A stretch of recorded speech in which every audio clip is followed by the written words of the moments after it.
Hi, it's me again with CorelDraw tips and tricks. In tonight's video, I'm going to show you how to make this, which isn't that big a deal.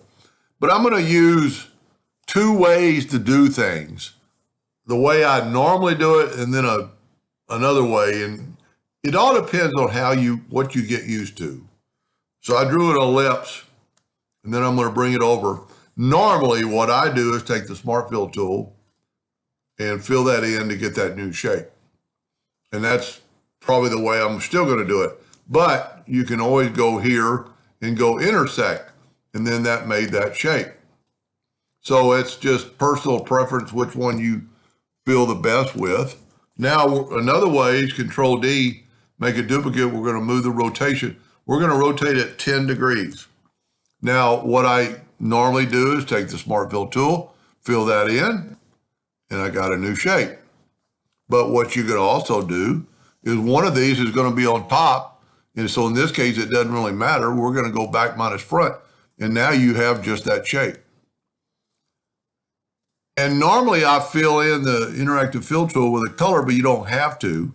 If you will just select it and then go, and we're going to use those same colors I did. I'm going to go and put red up there and black up here or down there. And then I'm going to take away the outline. And then I'm going to Control D and make a duplicate and hit the rotation there again. And I'm going to rotate it 10 degrees. But then I'm going to take this one and go back to the interactive fill tool and go right here to reverse the fill. So now I've got black and white or black and red. I'm going to go ahead and Control G to group those, Control D to duplicate them. I'm going to click on the X and get my rotation. Well, we've got 10 degrees, so we need to go 20.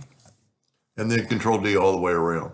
And then the one thing you can do, you've got a minute little line there that might or might not show up in printing, but you could always right click on red, or you could right click on black and make it kind of really stand out. You didn't change the color of the fill, but it did fill up that separation. That's a pretty neat design. And if you just go a little more, Control D, Control G to group it, Control D to duplicate it, and then hold down the Shift key and bring it in, and you can actually do that, but you can actually mirror it where now you're going in a different direction of the item.